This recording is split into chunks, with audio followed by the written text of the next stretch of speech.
kan? Rasuah itu bahaya kan? Betul. Kalau orang ambil rasuah, semua orang akan susah.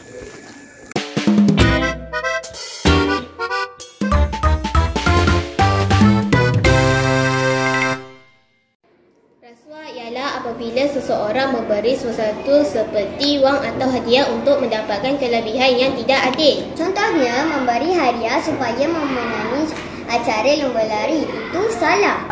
Ada beberapa situasi yang ada unsur rasuah. Jom kita lihat bersama-sama. Okey, nanti kau bagi aku menang tu. Nanti aku bagi kau duit.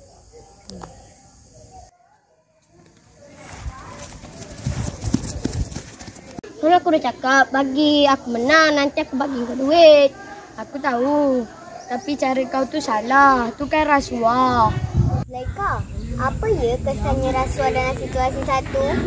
Oh, jawapannya kita akan gagal kerana tidak berusaha untuk menang dalam pertandingan. Menang secara tidak jujur akan melahirkan masyarakat yang lemah.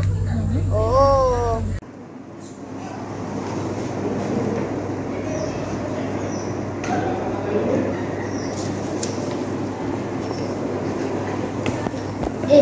Sebenarnya kan, aku tiru jawapan kuis ni dalam internet. Kamu jangan bagi tahu cikgu ya Firas. Nanti aku bagi kamu RM5. Kalau kau bagi aku RM5, itu namanya rasuah. Apakah kesan rasuah dalam situasi kedua? Sekiranya kita meniru semasa kuis, itu juga tidak jujur. Kita akan tidak berusaha bersungguh-sungguh untuk berjaya.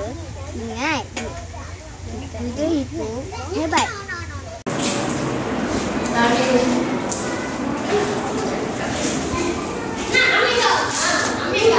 Miras, Akil, kau buat apa?